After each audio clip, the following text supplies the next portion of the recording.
आज मैं आप लोगों को ऐसी जानकारी देने वाला हूँ जिससे कि आज तक वैज्ञानिक अनसुलझे हुए रहस्य की खोज में लगे हुए हैं। एक बार ओशो ने जानकारी दी थी कि 1937 में तिब्बत और चीन के बीच में बोकाना पर्वत की एक गुफा में 716 पत्थर के रिकॉर्ड मिले हैं। पत्थर के आकार में वे रिकॉर्ड है महावीर से 10,000 साल पुराने, यानी आज से कोई 13,500 साल पुराने। ये रिकॉर्ड बड़े आश्चर्य के हैं क्योंकि ये रिकॉर्ड ठीक वैसे ही है जैसे ग्रामोफोन का रिकॉर्ड होता है। ठीक उसके बीच में एक छेद है और पत्थर पर ग्रूवज है जैसे कि ग्रामोफोन में रिकॉर्ड होते हैं। अब तक राज नहीं खोला जा सका है कि वे किस यंत्र पर बजाए जा सकेंगे, लेकिन एक बात तो हो गई है कि रूस के एक बड़े वैज्ञानिक डॉक्टर सर्जी एव ने वर्षों तक मेहनत करके यह प्रमाणित कर दिया है कि वे रिकॉर्ड ही है। किस यंत्र पर और किस सुई के माध्यम से वे पुनर्जीवित हो सकेंगे यह अभी तय नहीं हो सका। अगर एकाध पत्थर का टुकड़ा होता तो संयोगिक भी हो सकता है। 716 पत्थर है, सब एक जैसे, जिसमें बीच में छेद है, सब पर ग्रूवज है और उसकी पूरी तरह सफाई धूल ध्वांस जब अलग कर दी गई और जब विद्युत यंत्रों से उसकी परीक्षा की गई तब बड़ी हैरान हुई। उनसे प्रतिपल विद्युत की किरणें विकिरणित हो रही है। लेकिन क्या आदमी के आज से 12,000 साल पहले ऐसी कोई व्यवस्था थी कि वह पत्थर के कुछ रिकॉर्ड कर सके? तब तो हमें सारा इतिहास और ढंग से लिखना होगा। भारत में ऐसे कई स्थान हैं जिसका आज भी रहस्य बरकरार है। इन अनसुलझे रहस्यों को सुलझाने का कोई प्रयास कर रहा है। वैसे तो भारत में हजारों अनसुलझे रहस्य है, लेकिन यह 10 प्रमुख अनसुलझे रहस्य है जिसे वैज्ञानिक भी आज तक नहीं समझ सका। रहस्य नंबर पहला, ऐसी कई मंदिर है जहां तहखाने में लाखों टन खजाना दबा हुआ है। उदाहरणार्थ केरल के श्री पद्मनाभम मंदिर के 7 तहखाने में लाखों टन सोना दबा हुआ है। उसके 6 तहखानों में से करीब 1 लाख करोड़ का खजाना तो निकाल लिया गया है, लेकिन 7वें तहखाने को खोलने पर राज परिवार ने सुप्रीम कोर्ट से आदेश लेकर के रोक लगा रखी है। आखिर ऐसा क्या है उस तहखाने में कि जिसे खोलने से वहां तबाही आने की आशंका जाहिर की जा रही है? कहते हैं उस तहखाने का दरवाज़ा किसी विशेष मंत्र से बंद है और वह मंत्र से ही खुलेगी। वृंदावन का एक मंदिर अपने आप ही खुलता और अपने आप ही बंद होता है। कहते हैं कि निधिवन परिसर में स्थापित रंग महल में भगवान कृष्ण रात में शयन करते हैं। रंग महल में आज भी प्रसाद के तौर पर माखन मिश्री रोजाना रखा जाता है। सोने के लिए पलंग भी लगाया जाता है। सुबह जब आप इस बिस्तर को देखेंगे तो साफ पता चलेगा कि रात में यहाँ ज़रूर कोई सोया था और प्रसाद भी ग्रहण कर चुका है। इतना ही नहीं, अंधेरा होते ही इस मंदिर के दरवाज़ा अपने आप बंद हो जाते हैं। इसलिए मंदिर के पुजारी अंधेरा होने से पहले ही मंदिर में पलंग और प्रसाद की व्यवस्था कर देते हैं। मान्यता के अनुसार यहाँ रात के समय में कोई नहीं रहता है। इंसान छोड़िए, पशु पक्षी भी नहीं रहते। ऐसा वर्षों से लोग देखते आए हैं, लेकिन रहस्य के पीछे का सच धार्मिक मान्यताओं के सामने छुप सा गया है। यहाँ के लोगों का मानना है कि अगर कोई व्यक्ति इस परिसर में रात में रुक जाता है तो वह या तो पागल हो जाता है या तो मृत्यु को प्राप्त हो जाता है। अश्वत्थामा, महाभारत के अश्वत्थामा याद है आपको? कहा जाता है कि अश्वत्थामा का वजूद आज भी है। दरअसल पौराणिक मान्यता के अनुसार अपने पिता की मृत्यु के बदला लेने के लिए अश्वत्थामा को उनकी एक चूक भारी पड़ गई और भगवान श्री कृष्ण ने उन्हें युगों युगों तक भटकने का श्राप दे दिया। ऐसा कहा जाता है कि पिछले लगभग 5,000 वर्षों से अश्वत्थामा भटक रहे हैं। मध्य प्रदेश के बुरहानपुर शहर से 20 किलोमीटर दूर असीरगंज का किला है। कहा जाता है कि इस किले में स्थित शिव मंदिर में अश्वत्थामा आज भी पूजा करने आते हैं। स्थानीय निवासी अश्वत्थामा से जुड़ी कई कहानियां सुनाते हैं। वे बताते हैं कि अश्वत्थामा को जिसने भी देखा उसकी मानसिक स्थिति हमेशा के लिए खराब हो गई। इसके अलावा कहा जाता है कि अश्वत्थामा पूजा से पहले किले में स्थित तालाब में नहाते भी हैं। बुरहानपुर के अलावा मध्य प्रदेश के ही जबलपुर शहर के गौरी घाट नर्मदा नदी के किनारे भी अश्वत्थामा के भटकने का उल्लेख मिलता है। स्थानीय निवासियों के अनुसार कभी कभी वे अपने मस्तक से घाव बहते हुए खून को रोकने के लिए हल्दी और तेल मांग भी करते हैं। इस संबंध में हालांकि स्पष्ट और प्रमाणित आज भी कुछ भी नहीं मिला है। द्वारिका गुजरात के तट पर भगवान श्री कृष्ण की बसाई हुई नगरी यानी द्वारिका। इस जगह का धार्मिक महत्व तो है ही, रहस्य भी कम नहीं है। कहा जाता है कि कृष्ण की मृत्यु के साथ उसकी बसाई नगरी समुद्र में डूब गई। आज भी यहाँ उस नगरी के अवशेष मौजूद है, लेकिन प्रमाण आज तक नहीं मिल सका कि यह क्या है। विज्ञान इसे महाभारत कालीन निर्माण नहीं मानता। काफ़ी समय से जाने माने शोधकर्ताओं ने यहाँ पुराणों में वर्णित द्वारिका के रहस्य का पता लगाने का प्रयास किया, लेकिन वैज्ञानिक तथ्यों के आधार पर कोई भी अध्ययन कार्य अभी तक पूरा नहीं किया गया। 2005 में द्वारिका के रहस्यों से पर्दा उठाने के लिए अभियान शुरू किया गया। इस अभियान में भारतीय नौसेना भी शामिल थे। अभियान के दौरान समुद्र की गहराई में कटे छटे पत्थर मिले और यहाँ से लगभग 200 अन्य नमूने भी एकत्रित किए गए, लेकिन आज तक यह तय नहीं हो पाया कि यह वही नगरी है अथवा नहीं जिसे श्री कृष्ण ने बसाया था। आज भी यहाँ वैज्ञानिक स्कूबा डाइविंग के जरिए समुद्र की गहराइयों में कैद इस रहस्य को अनसुलझाने में लगे हुए हैं। कैलाश पर्वत, इसे दुनिया का सबसे बड़ा रहस्यमय पर्वत माना जाता है। यहाँ अच्छी आत्माएं ही रह सकती है। इसे अप्राकृतिक शक्तियों का केंद्र माना जाता है। यह पर्वत पिरामिड नुमा आकार का है। वैज्ञानिकों के अनुसार यह धरती का केंद्र है। यह एक ऐसा भी केंद्र है जिसे एक्सिस मुंडी कहा जाता है। एक्सिस मुंडी अर्थात दुनिया की नाभि या आकाशीय ध्रुव और भौगोलिक ध्रुव का केंद्र। यह आकाश और पृथ्वी के बीच संबंध का एक बिंदु है जहां 10 दिशाएं मिल जाती है।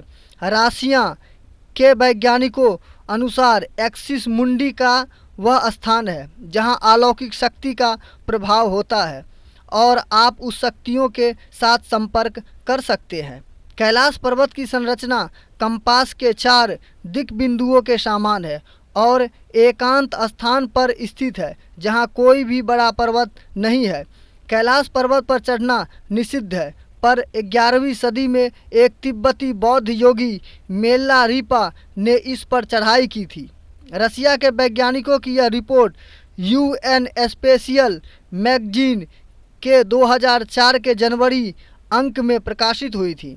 कैलाश पर्वत 4 महान नदियों के स्रोतों से घिरा हुआ है, ब्रह्मपुत्र, सिंध, सतलुज और करनाली या घाघरा, तथा दोनों सरोवर इसके आधार है। पहला मानसरोवर जो दुनिया की शुद्ध पानी की उच्चतम झीलों में से एक है और जिसका आकार सूर्य के समान है, तथा राक्षस झील जो दुनिया की सबसे खड़े पानी की उत्तम झीलों में से एक है और जिसका आकार चंद्र के समान है। ये दोनों झीलें सौर और चंद्र बल को प्रदर्शित करती है, जिसका संबंध सकारात्मक और नकारात्मक ऊर्जा से है। जब दक्षिण से देखते हैं तो एक स्वास्तिक चिन्ह वास्तव में देखा जा सकता है।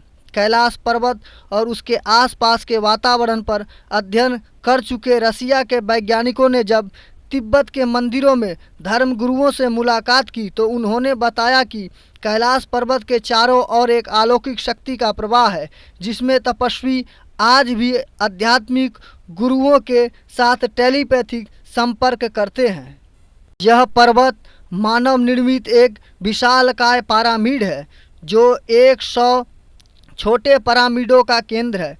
रामायण में भी इसके पिरामिड नुमा होने का उल्लेख मिलता है। यति यानी हिम मानव को देखे जाने की चर्चाएं होती रहती है।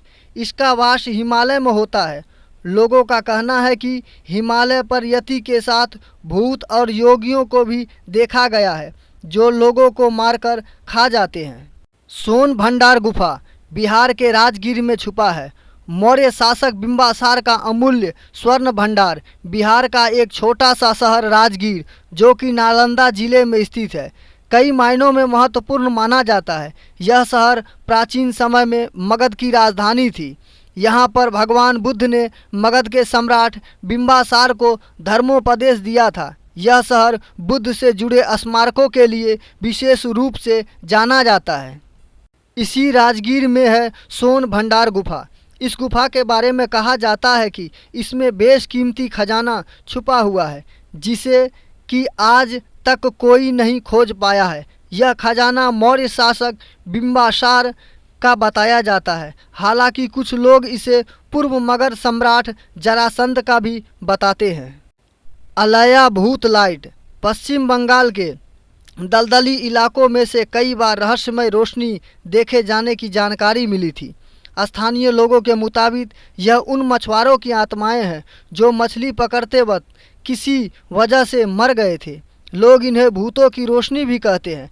ऐसा भी कहा जाता है कि जिन मछुआरों को यह रोशनी दिखती है वे या तो रास्ता भटक जाते हैं या ज़्यादा दिन जिंदा नहीं रह पाते। इस दलदली क्षेत्रों से कई मछुआरे की लाशें भी मिली है, लेकिन स्थानीय प्रशासन यह मानने को तैयार नहीं है कि यह भूत के चलते ऐसा हुआ। उसके मुताबिक मछुआरों के साथ अक्सर ऐसी दुर्घटनाएं होती रहती है। हालांकि अभी तक इस रहस्य में भरी गुत्थी सुलझ नहीं पाई है। वैज्ञानिकों को अंदेशा है कि दलदली क्षेत्र में अक्सर मीथेन गैस बनती है और वे किसी तत्व के संपर्क में आने से रोशनी पैदा करती है। रूपकुंड झील यह झील हिमालय पर्वतों में स्थित है। इस तट पर मानव कंकाल पाए गए हैं।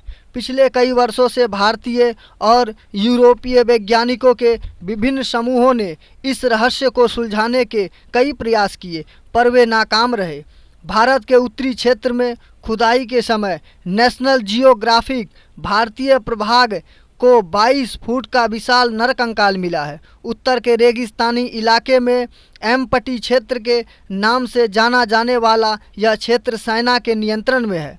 यह वही इलाका है जहां से कभी प्राचीन काल में सरस्वती नदी बहती थी।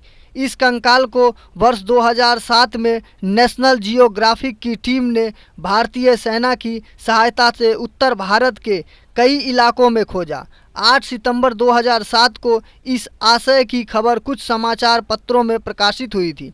हालांकि इस तरह की खबरों की सत्यता की कोई पुष्टि नहीं हुई है।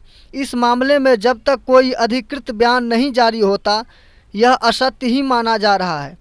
बताया जाता है कि कद काठी के हिसाब से यह कंकाल महाभारत के भीमपुत्र घटोत्कच के विवरण से मिलता जुलता है। हालांकि इसकी तुलना अमेरिका में पाए जाने वाले बिगफूट से भी की जा रही है जिसकी औसतन हाइट अनुमान 8 फीट है। इसकी तुलना हिमालय में पाए जाने वाले यति से भी की जा रही है जो बिगफूट के समान ही है। माना जा रहा है कि इस तरह के विशालकाय मानव 5 लाख वर्ष पूर्व से 1 करोड़ 20 वर्ष पूर्व के बीच में धरती पर रहा करते थे, जिसका वजन लगभग 550 किलो हुआ करता था। यह कंकाल देखकर पता चलता है कि किसी जमाने में भारत में ऐसी विशालकाय मानव ही रहा करते थे। माना जा रहा है कि भारत सरकार द्वारा अभी इसे खोजबीन को गुप्त रखा जा रहा है। खास बात यह है कि इतने बड़े मनुष्य के होने का कहीं कोई प्रमाण अभी तक प्राप्त नहीं हो सका है। क्या सचमुच इतने बड़े आकार के मानव होते थे? यह पहला प्रमाण है जिससे कि यह सिद्ध होता है कि उस काल में कितने ऊंचे मानव होते थे। जतिंगा गांव असम के स्थित यह गांव पक्षी आत्महत्या की घटनाओं के लिए सुर्खियां में बना हुआ है। कहा जाता है कि पक्षी यहां आकर के आत्महत्या करते हैं। जापान के माउंट फूजी तलहट्टी में अब की गोहारा के घने जंगल में जिस तरह से लोग आत्महत्या करने आते हैं, ठीक उसी तरह से मानसून की बोझिल रात में जतिंगा के आसमान पर मंडराने लगता है मौत का काला साया। रोशनी के और झुंड के झुंड पखेरू आते हैं और काल के गाल में समा जाते हैं। चिड़िया के इस प्रकार सामूहिक आत्महत्या के पीछे क्या कारण है, इस बात का पता आज तक नहीं लगाया जा सका। इस बात का पता लगाने के लिए कई शोध हो चुके हैं, परंतु प्राकृतिक के इस गूढ़ रहस्य के बारे में अभी भी ठोस रूप से कुछ नहीं कहा जा सकता। असम के कछार स्थित इस घाटी के रहस्य को जानना बहुत ज़रूरी है। भारत में बहुत सारी प्राचीन गुफाएं हैं, जैसे बाघ की गुफाएं, अजंता, एलोरा की गुफाएं, एलिफेंटा की गुफाएं और भीमबेटका की गुफाएं। ये सभी गुफाएं किसने और कब बनाई, इसका रहस्य अभी तक सुलझा नहीं है। अखंड भारत की बात करें तो अफगानिस्तान के बामियान की गुफाओं को भी इसमें शामिल किया जा सकता है। भीमबेटका के 750 गुफाएं हैं, जिनमें 500 गुफाएं में शैल चित्र बने हैं। यहाँ के सबसे प्राचीन चित्रकारी को कुछ इतिहासकार 35,000 वर्ष पुराना मानते हैं, तो कुछ 12,000 साल पुराना। मध्य प्रदेश के रायसेन जिले में स्थित पौरा पाषाणिक भीमबेटका गुफाएं भोपाल से 46 किलोमीटर की दूरी पर स्थित है। ये विंध्य पर्वतमालाओं से घिरी हुई है। भीमबेटका मध्य भारत के पाठार के दक्षिणी किनारे पर स्थित विंध्यांचल की पहाड़ियों के निचले हिस्से पर स्थित है। पूर्व पाषाण काल से मध्य पाषाण काल तक यह स्थान मानव गतिविधियों का केंद्र रहा है। तिब्बत का यमद्वार। प्राचीन काल में तिब्बत को त्रिवेष्टम कहते थे। यह अखंड भारत का ही हिस्सा हुआ करता था। तिब्बत को चीन ने अपने कब्जे में ले रखा है। तिब्बत में दारचेन से 30 किलोमीटर की दूरी पर है यम का द्वार। यम का द्वार पवित्र कैलाश पर्वत के रास्ते में पड़ता है। हिंदू मान्यता के अनुसार इसे मृत्यु के देवता यमराज के घर का प्रवेश द्वार माना जाता है। यह कैलाश पर्वत की परिक्रमा यात्रा के शुरुआती पॉइंट पर है। तिब्बती लोग इसे चोरटेन कांग नगई के नाम से जानते हैं, जिसका मतलब होता है कि 2 पैर वाले सपूत। ऐसा कहा जाता है कि यहाँ रात में रुकने वाला जीवित नहीं रह पाता। ऐसी कई घटनाएं हो चुकी है, लेकिन इसके पीछे के कई कारणों का खुलासा आज तक नहीं हो पाया है। साथ ही यह मंदिर नुमा द्वारा किसके और कब बनाया, इसका कोई प्रमाण नहीं है। ढेरों शोध हुए, लेकिन कोई नतीजा नहीं मिल सका। दोस्तों, यह था अनसुलझे रहस्य की कहानी। ऐसे ही आप लोगों को नए नए कहानी मैं रोज़ सुनाता रहूँगा। आप लोग मेरे चैनल को सब्सक्राइब और लाइक कर दें। धन्यवाद। मिलेंगे नेक्स्ट वीडियो में। Bye bye.